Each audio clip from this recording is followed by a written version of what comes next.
మానవులు దేవుణ్ణి తెలుసుకోవడంలో విఫలమయ్యారు చాలామంది. దేవుని మనస్సును తెలుసుకోవడంలో విఫలమయ్యారు చాలామంది. కాబట్టే దేవుడు తండ్రి కాబట్టి ఆయనకంటూ ఒక బాధ్యత ఉంది.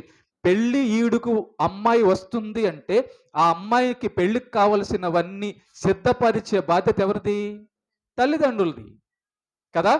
పిల్లలు చదువుకోవాలి అంటే, పిల్లలు మంచిగా ఉండాలంటే వాళ్ళకి కావలసిన ఆహారము, బట్టలు, చదువు అదంతా కూడా ఎవరు సిద్ధపరచాలి? తల్లిదండ్రులే సిద్ధపరచాలి. ఒకవేళ తల్లిదండ్రుల మాట పిల్లలు వినకపోతే కొట్టే బాధ్యత కూడా తల్లిదే. శిక్షించే బాధ్యత కూడా తల్లిదండ్రులదే. మరి ఎప్పుడు మనం కొడుతున్నాం పిల్లల్ని? ఎప్పుడు మనం శిక్షిస్తున్నాం పిల్లల్ని? ఎప్పుడు మనం బాధ పెడుతున్నాం పిల్లల్ని అంటే వారు సరైన మార్గంలో లేనప్పుడు.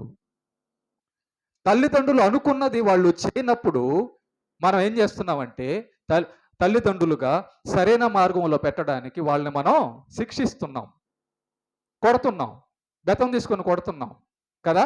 ఇలా మనం ఎలాగైతే బాధ్యతగా తీసుకొని పిల్లల్ని పెంచాలనుకుంటున్నామో మరి దేవుడికి బాధ్యత లేదా? ఉంది. ఆయనకి మనందరికంటే ఎక్కువ బాధ్యత ఉంది. ఎందుకంటే మనల్ని సృష్టించిన సృష్టికర్త కాబట్టి, మనకు ప్రాణం ఇచ్చిన వాడు కాబట్టి. కాబట్టి ప్రియమైన దేవుని బిడ్డలారా ఆలోచించండి. చాలా మందికి దేవుడు అర్థం కాలేదండి. దేవుణ్ణి పరాయివాడిగా చూస్తున్నారు. దేవుడు మనకేమవుతాడో తెలుసుకోకుండా, ఆయన మనసులో ఉన్నదేందో తెలుసుకోకుండా, కేవలం అప్పుడప్పుడు వస్తా, కేవలం మనకు ఇష్టమైంది అడగతా, ఇక ఆయనతో మనకు సంబంధం లేదన్నట్టుగా ఉంటే మనకి ఏం అర్థమయ్యాడు దేవుడు?